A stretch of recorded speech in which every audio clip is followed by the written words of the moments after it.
Hi everyone, and welcome to another episode of teissTalk with me, your host, Jenny Radcliffe. We've got a great show for you today. Later on, I'll be speaking with Steve Brown, Ian Parker, and Ben King, all about leading cyber resilience. That's in a post-pandemic world, and at the moment during this strange lockdown that we're in the middle of. But first, I would like to introduce our lead guest today. That's Sarah Armstrong-Smith, who is Chief Security Advisor at Microsoft and is going to talk to me a little bit about the news and join us later for the panel. Hi, Sarah.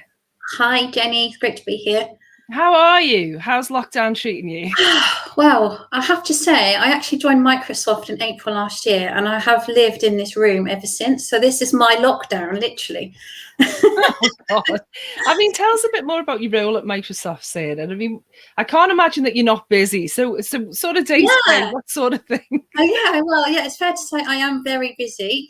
So Chief Security Advisor at Microsoft, what does that mean? So I actually look after several areas. So UK financial services, Ireland, Sweden, Norway, strategic customers. So really my role is to kind of liaise at that CISO, C-suite level. And it's really about understanding the challenges, what's going on in the current environment. So as you mentioned, COVID, how everyone's been reacting to that. But also just a lot of the changes that are going on with cloud adoption and some of what's keeping customers up at night, in essence, and how can we kind of help to evolve and help them on this journey that they're on. Yeah, and I mean, I guess to a certain extent that journey is different for everyone. But I mean, once you throw the pandemic into this and everyone working from home and everything, I mean, that will have changed it overnight, almost have felt like overnight when you leave customers and dealing with them. I think we kind of reflect on, as I say, I work across lots of different industries, and actually, when you look at this from a global perspective, you kind of think about, well, a lot of companies just weren't set up for an incident like this en masse. No. And I think, you think like we're almost a year in. I think we're maybe even over a year now, and it's showing no signs of stopping in the near months. And it's kind of like, so in the early days, you're working in that crisis management mode. It's all about the availability. It's trying to get services set up as quickly as possible. We saw a mass acceleration to the cloud, particularly with like sharing and collaboration and those type of things. Companies rethinking their bring your own device and all of these type of things. But it was all about the availability. But as that incident carried on and evolved, this has almost become, I hate the term the new normal. It makes me cringe. Everyone hates it, but it's just so applicable. It's like, no. So, but the reality that we're in is a lot of companies now are having to almost go backwards and kind of say, actually, we have to change a lot of our policies, governance. And if people are going to start working in this hybrid environment and working with lots of different services, we've got to change policies, processes. We've got to educate our users. We've got all of these different changes in threats and tactics and techniques that are going on. Yeah. And the cyber criminals are absolutely relentless. And as we've seen ourselves over the last sort of year or so, they just exploit. They absolutely love a crisis, and what a crisis we've got. Yeah. I mean, I talk about this all the time, and it's just woven into the narrative. It's just part of what they do. And whilst we're all sort of desperately trying to scramble around and sort ourselves out in that first lockdown and on continuing basis, it was just a feast. I have a whole talk called, the feast of crime. But I mean, I kind of always wanted to ask you this because you work with Microsoft, and work for Microsoft. Everyone leaned very heavily on the big tech companies in that certainly in the first part of lockdown, that first early spring 2020. What were the advantages and sort of disadvantages of working for a big firm like that? Yeah, it's kind of it's fascinating to be on the inside. And I always kind of look at it from three perspectives. And so I got think so first of all, Microsoft has to keep itself up and running. Right. You think about all of the global platforms. So you've got Azure, you've got M365, Dynamics. You've then got everyone suddenly going onto Xbox. So you've got to keep Microsoft as an entity up. And that's kind of like 160,000 employees. And Microsoft made the decision very early on that 98% of all employees right now are working remotely. So then we What had was the difference from before? How many were before? Was it because I can't help thinking that Microsoft must have had a fair portion of people already mobile. more moving from home. I think I haven't really got an exact number because I joined in the pandemic. So in April. So I think it's Microsoft keeping Microsoft up. As I say, we had a massive acceleration of customers moving to the cloud, particularly with Teams. So we've gone from averaging of sort of 17 million active users a day to nearly 200 million a day. And we're progressing probably on average around 2 billion minutes. So the scale of that is just then we've got to keep all our customers up and running, and that's across multiple different entities across the globe as well. So I think at any given day with all our customers that we're reacting to what's going on, and they've got their normal peaks and troughs and that kind of thing. But we've kind of had to take what we would normally see within a sector or within a region and apply that globally. So some things are in our gift. If we're thinking about Xbox, and we can actually turn those things up and down and those and everything else, but actually there's been that demand for cloud services and keeping all of the services up and running. But it's also made us rethink and react to a lot of the things that are going on within our customers' environment. So when we were talking about that sharing and collaboration and that use of Teams, and many companies are therefore concerned about the amount of data sharing, privacy controls. Are people oversharing? And we're seeing a lot of that increase, just as we're doing now with like video conferencing and that kind of thing. So Microsoft had to then react with like data loss prevention controls and extending that into Teams and across into the endpoint. So we're very much reacting to our customers and what's going on in the current environment. And as we sort of said in the early days of the pandemic, we saw an increase in phishing attacks and COVID-related phishing laws. We had a massive amount of fake domains. It was huge, wasn't it? I mean, I remember looking at the fake people doing the streaming services, and I think there was 700 fake streaming services in that first week. In your first week at work, I think there were 700 fake sites just in a week of people trying to like emulate sort of the Netflixes, the Disneys of this world. And Microsoft is actually one of the most spoofed brands. So you have Microsoft, you have Amazon. I think you've then got like UPS, that kind of thing as well. So even like I think June last year, we did a coordinated takedown across 62 countries of fake Microsoft names. Can I just say that sounds incredibly badass and quite scary. We did a coordinated takedown. Got visions of you guys at Microsoft just this big red button, just go no, and deleting people who are pretending to be. Well, I think there's a lot of that goes behind the scenes. So we talk a lot about Microsoft threat intelligence, but we have a digital crimes unit as well, which is focusing it was born out of a lot of the software licensing issues, fake licenses, that kind of thing.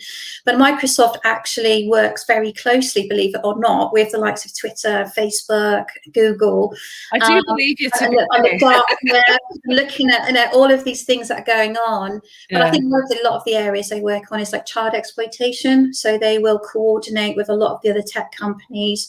So, although we're competitors in one regard, we do actually work very closely with tech companies.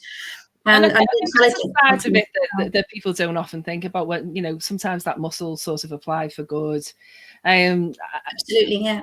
I mean, let's get on to the news item for today because it does sort of touch on a little bit of the reach that you guys have, but we wanted to talk to you obviously about the SolarWinds attack. Now we realize, and everyone needs to realize, this is an ongoing investigation of massive magnitude. So I know, Sarah, that you only can sort of touch on this in general terms, in terms that Microsoft kind of released, okay, because there's some information, but sort of a month on from when this really hit the headlines, what's your view of this all at this point? Yeah, and I think it's been a bit of a wake-up call, and as you sort of said, is what we've seen that's different. I mean, first of all, we're talking nation state, but the determination and the sophistication is what sets us apart. And I think we've got into that bad habit of saying a lot of cyber attacks are so sophisticated. but actually this is.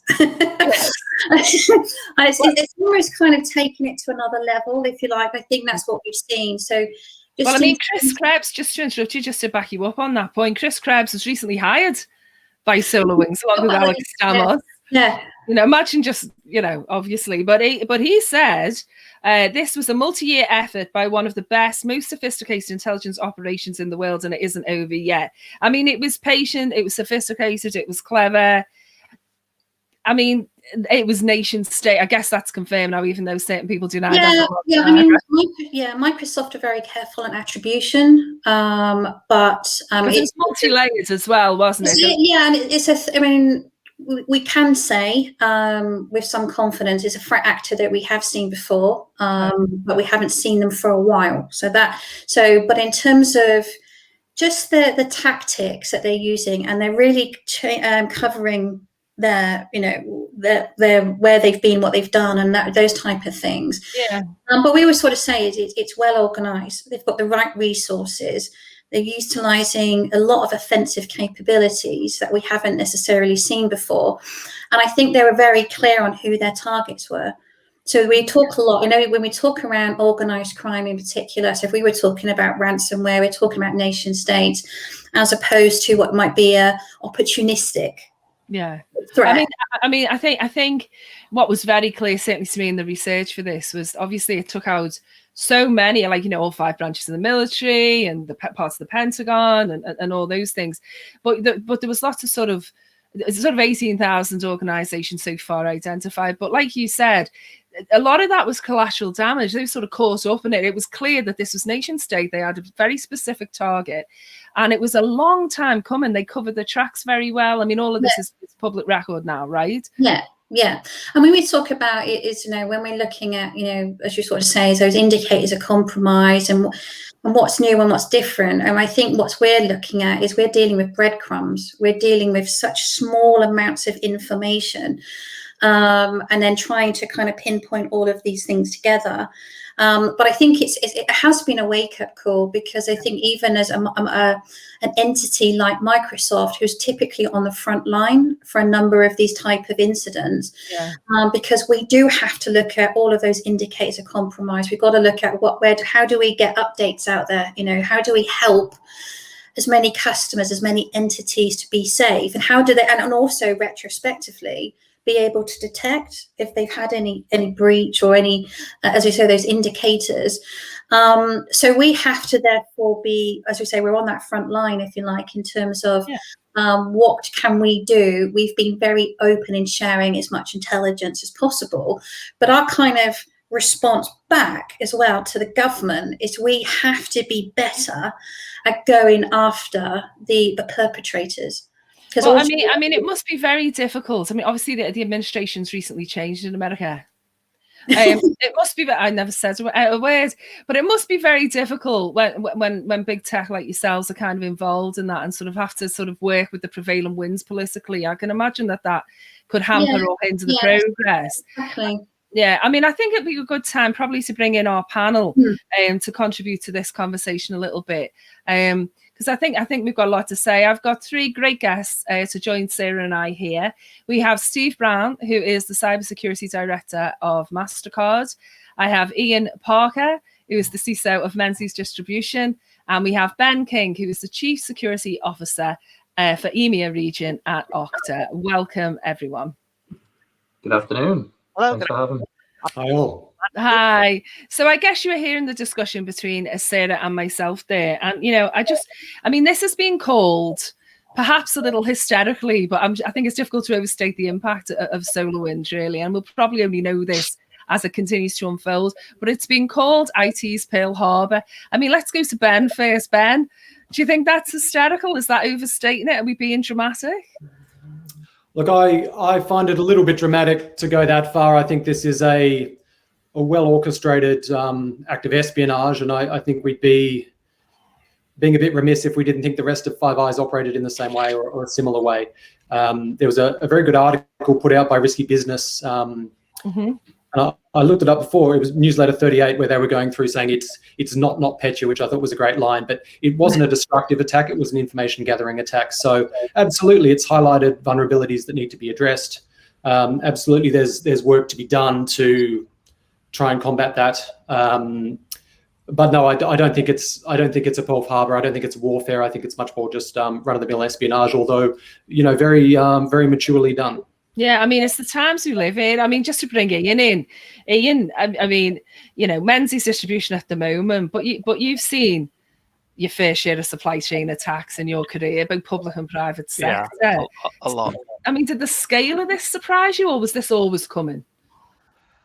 I think the scale was something we hadn't seen before, and I think that's really what's given it such a headline for everybody. The absolute scale and the departments across government, across private sector, that this is hit. I think that really that's what's brought it home to a lot of people. Nobody was really safe from this because, in effect, they impacted the supply chain. Yeah. And to me, that's one of the first. I mean, protecting your supply chain, you have to rely on your supply chain. Yeah, and I mean, when it's so targeted, it's nation states, which I think is now confirmed. Very difficult to do that across such a broad spread. I mean, Steve, you've spoken about persistence of adversaries in the past. You said that they're persistent in their pursuit of invading people's privacy and stealing private information. I just wondered, and sort of to tie to our topic of cyber resilience here today, that there's been some personal and some national privacy invaders, hasn't there? I mean, where do we start talking about resilience when something of this scale is still to be addressed and really unfolded going forward? Where do we start with talking about resilience now?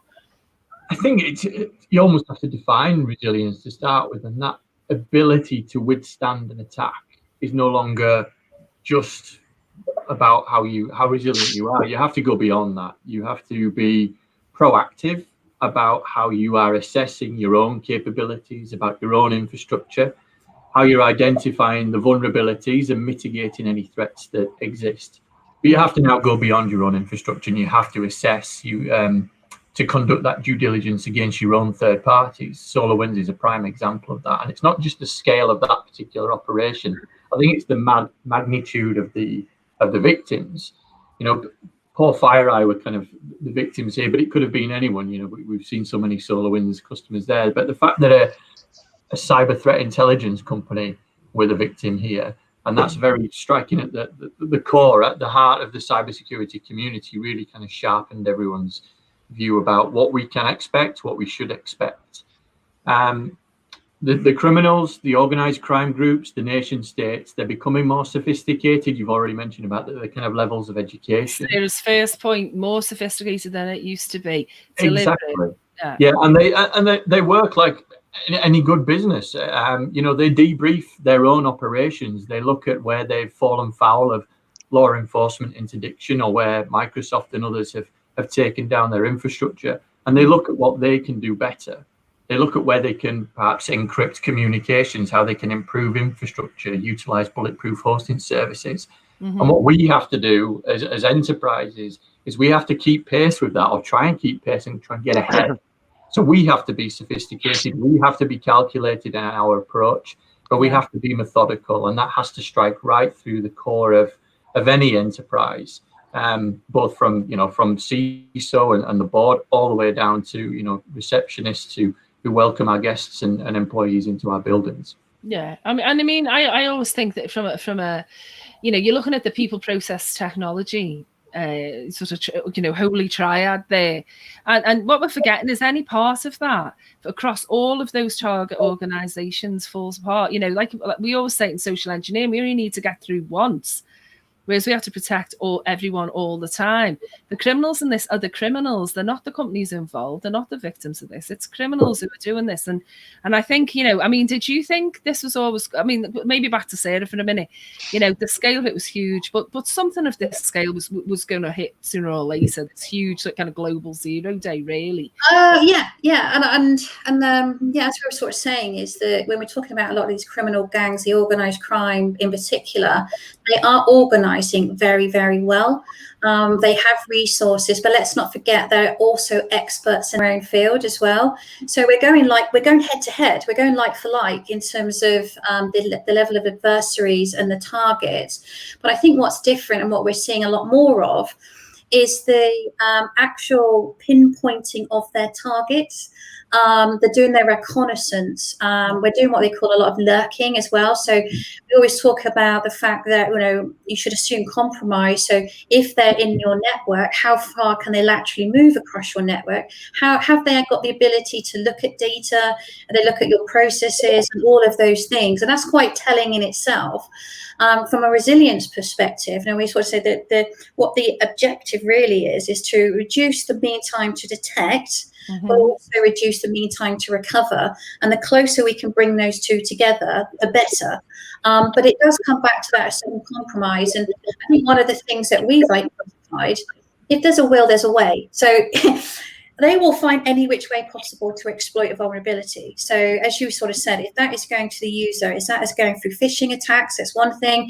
If it's looking for gaps and vulnerabilities in your software, in your network or your infrastructure, or even using a backdoor access through partners as well. So they can use legitimate access as a way into your organization. Absolutely. Making it all the more difficult. I mean, the talk of resilience, all the more difficult to track. I mean, you look at that first, they used, that first wave used, a legitimate SolarWinds digital certificate. I mean, how difficult, it's difficult to track these things.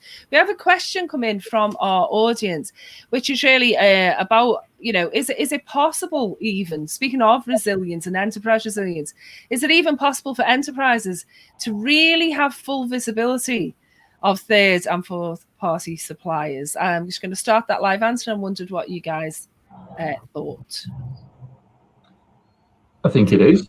Yeah. I think there are many solutions out there, but as long as you have the framework in place, as long as you know about where your own infrastructure is to start with, but then going beyond that, to perform that due diligence should be a part of the core part of the cybersecurity department. You need to know who you're engaging with.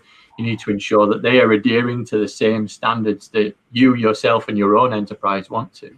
Do any mergers and acquisitions, because we're always inheriting new kind of platforms and old archaic systems. Yeah. But you need to, it has to be a core part of your business nowadays. It can't just be a nice to have in the background. It should be built in. It should be continuous, and to where you can be, to set those kind of automated processes to go, and to set your benchmarks and to make sure you're adhering to the very standards that you hold yourself to. I mean, doesn't it depend, certainly, though, just throwing this open to the rest of the panel. I mean, not that I'm disagreeing with Steve, but that's a huge job, depending on what that supply chain looks like, Ian. I mean, it is. It's massive, but as Steve said, it's an absolute essential thing you have to do.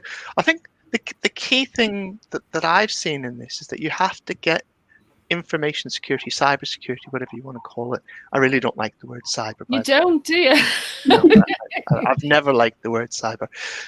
You have to be involved in the process from the start. You can't join the process halfway through. No. Because you're then going to throw something into the mix that the business isn't going to like. Yeah. You have to be involved from day one, and you have to get your input in there.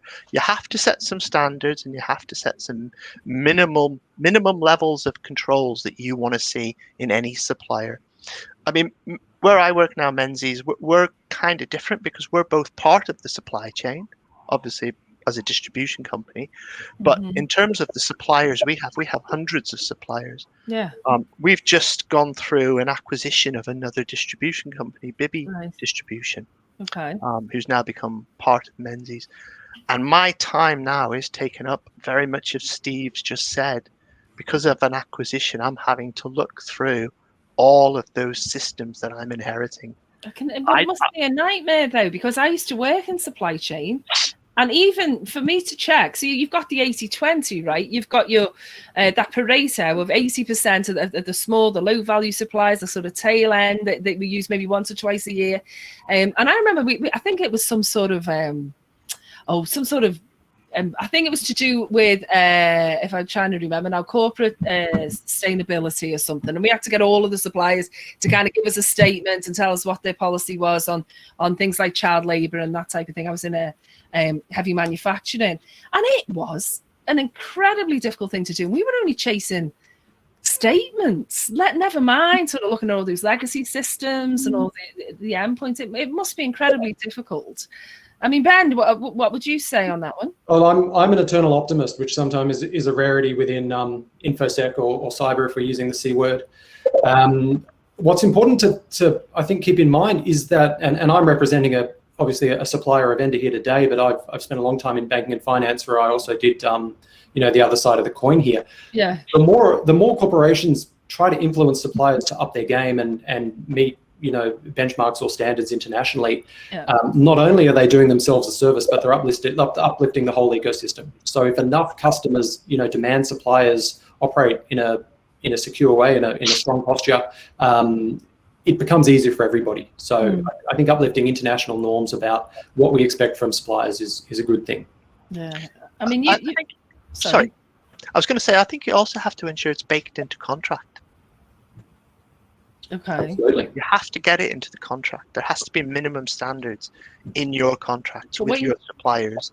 That depends again, though. I mean, some of the smaller ones, it's not worth putting a contract with. I mean, if you're in retail or like housing, we were sourcing like 1 million parts. Some of them, it's just a basic, it's a boilerplate, and we come to those last. But as a social engineer, I would definitely look, I think you're right, but I would definitely look at those smaller suppliers a little way in, someone that we just cannot keep our eye on everyone. I remember speaking to people who worked in the food industry. And one guy said they're talking about 25 million suppliers if you counted all the farmers and everything. All of them, I guess, a potential ways in. A difficult square to circle, I think. I might just add to that as well, Jenny, because I think there is an obligation for the big companies to help the little ones, because I think you kind of hit the nail on the head. You're talking about very small companies with a couple of people, they do not have security experts. They don't have procurement experts. So I've seen companies where the IT manager is also the HR manager. I mean, how much of a conflict of interest is that? No. But that's the reality when you're going further down the food chain, if you like, supply chain. They just don't have the capability. They don't have the knowledge. And they are the most vulnerable. So I think, collectively, therefore, as an industry, yes, we can sort of say you have to have minimum level of controls, but they don't even know what those controls look like. Let's be honest. So I think, as an industry and collectively, I think we have to think about how can we help lift up the capability, the knowledge of some of the small ones, and what can we do that kind of level of enablement as well. I agree, and I think Ian's right. I think we can't leave any stone unturned, but I just think the scale of it, it's the scale of all these things. Everything's global, the reach that these companies have is so big. I wondered if I could just come to Ben just on this and just generally on the scale, because if we're speaking of things happening on a global scale, 2020 was quite the year. And if we're talking about, enterprise resilience and cybersecurity, I mean, you guys, are leading teams on this. Ben, you've led teams all over the world. How do you even begin to sort of motivate them to deal with these things this past year? Where did you start? I'm by way of context, I'm fairly perpetually confused culturally. I'm an Australian in London working for a US firm with American leadership. So it's a tough one. It keeps me on the phone all times of day and night. Motivation, and I think staff wellbeing in general is a really important topic. It's easy to talk about resilience and talk about metrics and how we measure availability or uptime or recovery. But it's important to remember there's people behind the scenes who are making these metrics happen, keeping the lights on. People are different. People are culturally different. People are individually different. So from a leadership point of view, it's always been an important leadership quality to listen. I find in remote working and in lockdown situations, it's important to communicate, but it's important to actively over-communicate, whether that's a leader speaking to their team, whether that's a team speaking to their peers. So we, and I personally, are making a huge effort to over-communicate, and my leadership above is over-communicating down, just to make sure people are feeling engaged. Yeah. On the topic of motivation, we often talk about reward and recognition. And reward is obviously a big motivator for people. It's why people work in the capitalist world we live in. But there's some really interesting studies that reward itself only motivates so far. It won't really increase does. performance past a certain point. So I think a lot of it comes down then to the recognition side of that phrase. How do we recognize? And again, in a remote world where we can't stand people up in front of their peers and congratulate them, making that effort to recognize good work as much as possible, the big and the small, every week or whenever it makes sense. Yeah, it's very clear psychologically that it's not just the recognition, it's to be seen, to be recognized. It's quite important. Sorry. I think it is the recognition, and it's, for me, the important thing over the past 12 months has been talking to my people. Yeah. Constantly talking to them, finding out how they're feeling. There's a business we're supporting. At the end of the day, these are people's lives we're disrupting. Yes. I mean, when lockdown first started, we had to move 1,500 people in a week. But that must have been easy for Menzies. That was distribution. I'm sure it was a doddle with no challenges if we could have just put them all in the back of a big wagon, that would have been fine. Quite seriously, you know. I mean, absolutely. So, we had people working 16, 17-hour days just to try and make it work. And it's the impact that has on these people and on their lives outside of work. You have to take that into consideration. And I found communication is the best method. Now, I wanted to your people. Yeah, absolutely. And Steve, I wonder if you agree with that. And also, I wanted to ask you, what about the privacy concerns of that suddenly remote workforce? I mean, particularly in your industry, that must have been a step change. Was it a total nightmare? Yeah, absolutely. Well, a total nightmare. I wasn't answering yes to that. But yeah, I suppose it did have its issues. Like Sarah, I only joined MasterCard in March. In fact, I actually joined MasterCard the very day that the Prime Minister announced lockdown. So I've never set foot in the office as such. Did you go in and then come out? No, I was stopped en route almost. But that's another story. But yeah, absolutely. We have to get ourselves in that mindset, or be cognizant that the other, colleagues and members of staff, when we go to work, or when we used to go into the offices, you would have your swipe access, your identity badge, you'd have your laptop with you, and you're in that corporate security kind of mindset. You swiped in, everyone knows who you are, you sit at a certain desk and that. I don't do that now. I first stumble down to my, dining room table or up into the attic or wherever people have the opportunity to work. And they're logging on to networks that have got, might have the fridge or the kettle that are joined to it. They might have the PlayStation 5 if they're fortunate enough to be able to get one. Yes, Sarah. No one could get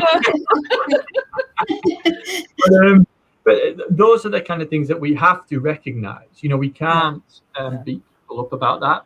We're at home trying to work, still trying to adjust to our lives. And it is still a constant adjustment. And we at MasterCard were very fortunate that one of the very first things that our CEO and our board were able to tell us was, don't worry about your jobs. There will be no COVID-related redundancies. Because at the time you had enough to worry about, whether it was your health, your family's health, your friends' health, and those kind of things, that you didn't want the additional worry about, am I going to be made redundant? Am I going to be unemployed? How am I going to get a job? So we were reassured by that. The constant communication that everybody has mentioned here has been reassuring.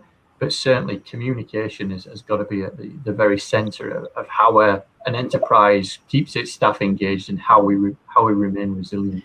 I'd say though, I'd ask all of you. I'm going to throw this open to whoever wants to answer this first, though, because I think that's a great point. Both Ian and Steve, all of you have made the point about communication to staff and to the wider team.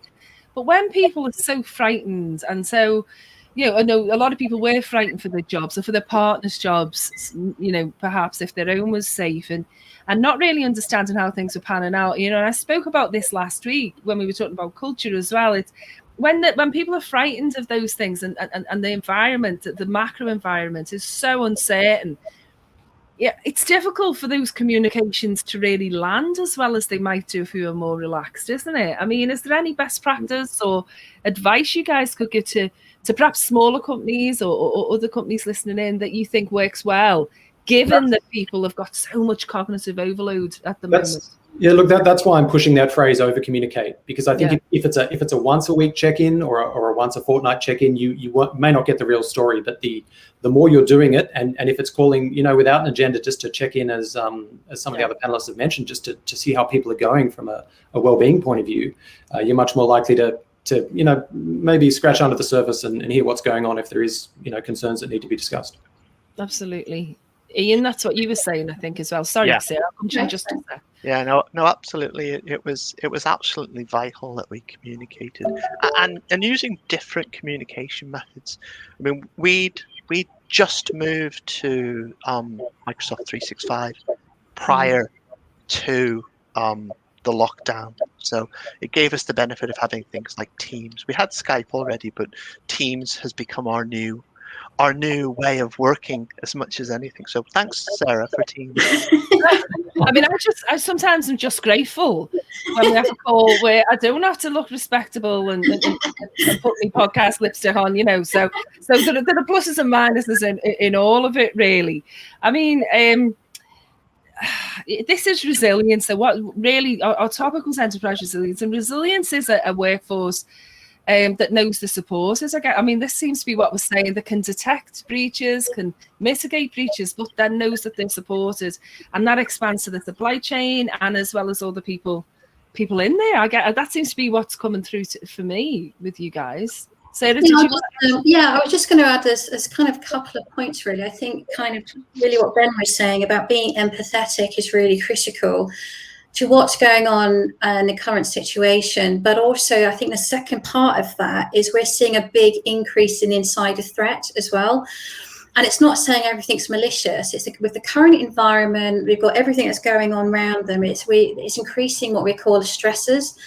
And those stresses are what is going to lead to people making mistakes. And this is how we get data leakages. This is how people start downloading things off the internet because they're frustrated that they can't get access to their services. They can't do what they would normally do. So all of these changes in processes, got different devices. I'm trying to homeschool and everything else. So when we're talking about being empathetic, there's two parts to that. I think it's being cognizant about what's going on, but also being mindful to that person and individual's well-being. So actually, we're looking at what's those changes in behaviour and the changes in sentiment as well amongst your employees, because there is that fine line between the tipping point between an accidental insider and a malicious insider. Yeah. And like I sort of said, we are seeing an increase in that. So if people's jobs are threatened, and if we're not communicating, we're not reassuring them, if they feel like maybe they're about to lose their job, or a partner or someone else in their family is in that situation, you can see that there's a tipping point for individuals. So actually, it's about being mindful to that from a security and resilience perspective, but also just being good leaders as well. And I think if you can be both of those together, you can help to solve both problems. But I think it's important, as you were sort of reflecting on as well, in that privacy environment, and people have got potentially access to more data, more services than they wouldn't have normally had access to in the office, particularly if you're coming from, like from Steve, like working at MasterCard, of a traditional lockdown environment to something which does not have as many controls in it. You have to think about, you have to re-educate, but also be over-communicating, as Ben was saying as well. I mean, let's do a little poll for our audience today. If our teissTalk elf wouldn't mind helping us out, let's ask about communication. Let's put a question, something like, do we think that the communication between the security teams and the staff and the wider workforce has been adequate? So let's put a little poll on. Everyone, all our audience can answer that poll, and we'll have a look at the results very shortly. So I mean, do we think? Maybe let's go sort of to Steve first, maybe again. But do you think, what's it going to take, Steve, for us to take enterprise resilience as seriously as we need to? All the companies that if something like the last 12 months or so isn't enough for people to take this as seriously as it should be taken. You know, what do we need to do? Is it just? I'm not sure what more it would take than what we've seen over the last 12 months, and then the unfortunate icing on the cake being the SolarWinds incident. So whilst we as cybersecurity professionals can forever bang on the door of our CEOs and board members and tell them that cybersecurity is important and that they should invest, we've seen drip after drip after drip throughout 2020 of how cyber criminals and nation states now used to be a thing of always that like mythical legend. Well, now it's very visceral, very real for everyone to see. And were it not for the grace of God that they focused their attention on FireEye, then many of us, many SolarWinds customers could have been victim to that. But I think what we also have to look at is let's get away from the kind of technical aspect, because if the technical aspect of cybersecurity isn't striking home to our boards and our C-suites, then what about the commercial aspect? And can we view, and should they view now, cybersecurity as a source of market capital? Because we now see kind of different generations, younger generations of shareholders and investors, indeed customers, who know the value of their data. They know how valuable that is to themselves as well as to criminals. So they want to be reassured that where they're placing that data, those companies are taking real steps to ensure their cybersecurity measures are in place and their third-party risk management is in place. So I think that's what this year, 2020, will lead into. Hopefully, it still feels like 2020. It feels like 2020 is about 24 months long. It's Groundhog Day every day. Just a quick, you know, if you go to my Twitter account, you will actually find that it's Groundhog Day every day, because I post that every morning and will do whilst it's, you know, relevant. Just to let all our audience know that you can vote in the polls tab, which should be on your screen if you look towards it. But I think it was interesting there, what Steve was saying, and I mean, it's a business advantage to be resilient, and we're such a huge part of that in security. I mean, it's time that we really got the confidence to talk in those terms, I think, as a function. Would you guys agree with that, or maybe am I being over ambitious at this stage in our industry?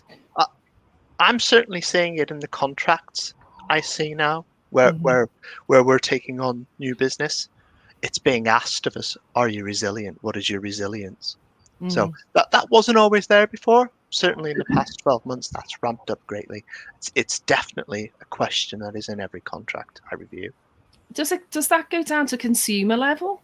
I'm wondering, it might be best to answer that, but do we really think, as to Steve's point, that people are as cognizant of that? I think they are now.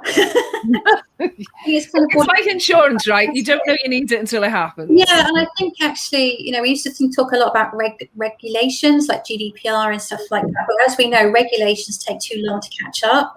So I think we're being driven by our consumer expectations and demand. But as you say, cybersecurity, resilience, and all of those things combined have historically just been cost centers. But actually, they're absolutely fundamental to doing business in this current world. I mean, does that mean that we might start filling this so-called skills gap? Because I'm just thinking, if people see it in a more commercial light than a technical light, maybe that's something that's going to attract people to the industry. I mean, what do we think, Ben? Maybe. Well, your global view. That's a great question. Skills gap. There's certainly no shortage of people looking to get into the industry, and so for entry-level jobs or jobs where it's easy to transition horizontally, that makes sense. In cyber, for the people who need a more solid technical background, that's going to take longer to build the pipeline of candidates to fill the roles at a time when the roles are growing, in terms of demand more and more every day in the environment we're in. Yeah. Anyone want to add to that one? I think we're seeing there's the type of resources that we need is also expanding out, particularly when we think about risk and compliance and governance. We then bring in, as we were talking about, the data protection, the privacy, and all of those things combined. So actually what we're looking at is that breakdown of all the silos. And we're no longer looking at cyber, information protection, or physical security and all of these things. It's actually part and parcel of the whole thing, which is enterprise resilience. So actually we have to cut across all of those things combined to see that kind of big picture. because if we keep looking at silos, we're going to keep getting vulnerabilities. Those vulnerabilities can get exploited, and we're back to square one again. We'll have this conversation in 12 months' time, and nothing has changed. Unless we start actually looking at this, as I said, as from an enterprise resilience perspective. I mean, we're going to talk specifically about the cyber skills gap, of course, we are on the show. But I think that's a really good point, Sarah. And it is a case of you can't be resilient. You can't be enterprise resilient in security if you've got huge gaps in skills. You can't be enterprise resilient if you can't recover from breaches. And if we can't deal with these kinds of cataclysmic events, it is going to impact on share prices and on companies, which companies are successful or not. And that's directly related to jobs. It's such an important topic, I think. I think you'll start to see people's roles changing slightly. Mine certainly has.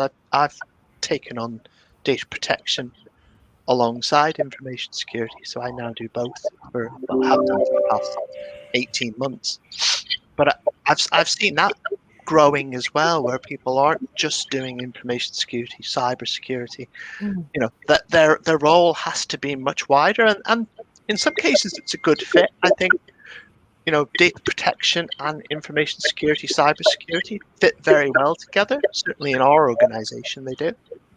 But I don't know if others have seen the same.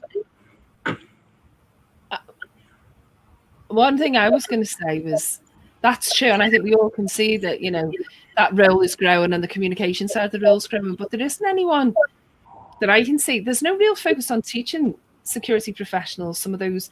I'm not going to use the word soft skills because they're really not soft if you know what you're doing. But the people skills and the comm skills are really. I don't see a focus on that. I still don't see a focus on that, even in job descriptions and everything else. And again, I always say, show me someone with people skills and the technical skills, and I'm looking at a CEO. I mean, would you agree that was the case? Just while we wrap up now, try and see whether our elves have got any answers on this poll or whether everyone was completely confused. I think your understanding of the business environment is actually really critical. I kind of think we've moved away from having an understanding of the infrastructure and the technology, and actually because we have to think about it from that big picture perspective. So my background originally is from business continuity, so it's always been embedded in me to step backwards and look at how all these things interconnect with each other. And as we were sort of saying, it doesn't work on its own. You have to have that kind of interplay and understanding of all of those, how that big picture view of the world, for you to be able to be, as you said, Jenny, to be resilient or claim to be resilient. You can only do that if you understand how these things interplay with each other. And I think that's what Ian's saying about the roles developing and changing, about you saying not going into silos. And in fact, some of our audience, we've got Mark Deal up here saying, use marketeers, they can sell security. Let's learn from the different specialisms within the business. And so I think, and also another comment just come up, that security has to align with the business. And I think that's really what's starting to break down in all the roles, with us all being so sort of scattered. So I'm going to bring this just to a bit of a conclusion really now, because we have had the results of our polling, and the question we asked was, did we communicate well enough? Let me ask the exact questions, because our elves might get annoyed if I don't get it exactly right. Do we think, the question that went out in the poll was, do we think that communication between security teams and the wider workforce has been adequate? And our survey said, so 19% of the teissTalk audience said that yes, we're excellent communicators. Which is great. I'm glad we've got that kind of confidence. 63% said sort of, we can do better, and then a 19% saying no, people really hear from us. So a lot of us willing to learn, some of us doing well, some of us doing not so well. What do we think? Was that the kind of break that we expected? It seems like it's more than 100%, but isn't that one more than maybe it isn't, not technical. It looks that way. Yeah, that's an opportunity, isn't it? Yeah. How do we do that? So is that, but it's finding that elusive extra 1%, that really makes us all resilient and winners in the end. Was that what you expected to hear? To be honest, that's what I expect to hear, because usually from this industry I hear we're doing okay, we can do better. Yeah, I think that's the thing that makes us resilient, is our willingness to learn a lot of the time. I mean, would you agree with that, folks? Let's go round. Let's go, Sarah, what do you think? Last thoughts and comments on this one. No, I think you're right. I think it's right. I think every time we have one of these type of major incidents, it makes us question a lot about our old practices and what we're doing wrong, what we're doing right. And I think I'm like Ben. I think I'm an internal optimist. So every optimist on the show. What would how did we do that? Because actually, how can we learn from this? What can we do better? So I kind of do agree. There is always opportunities to do more and do better. Okay. What about Ian?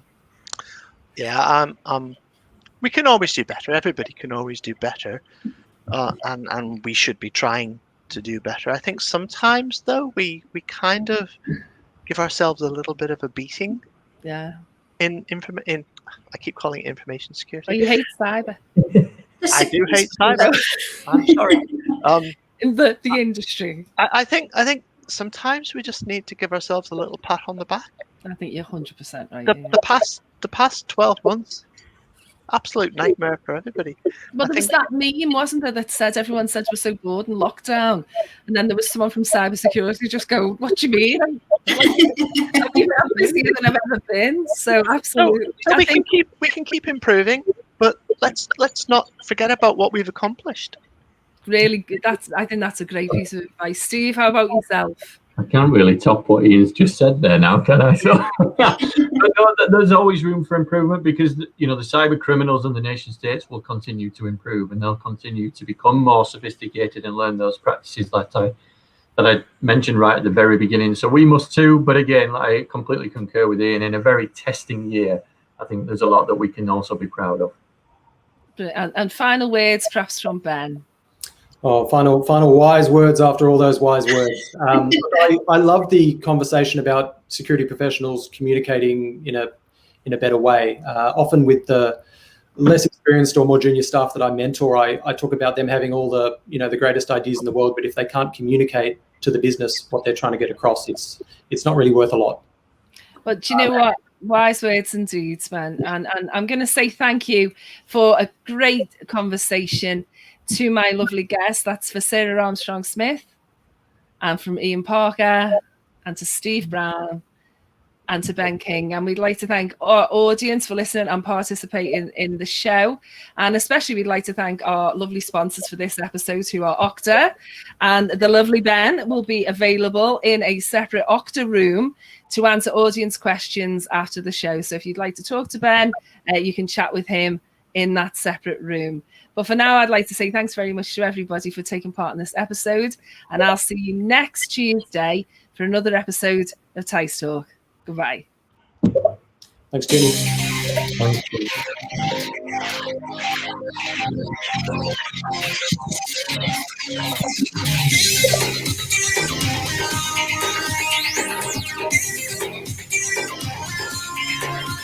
Thanks.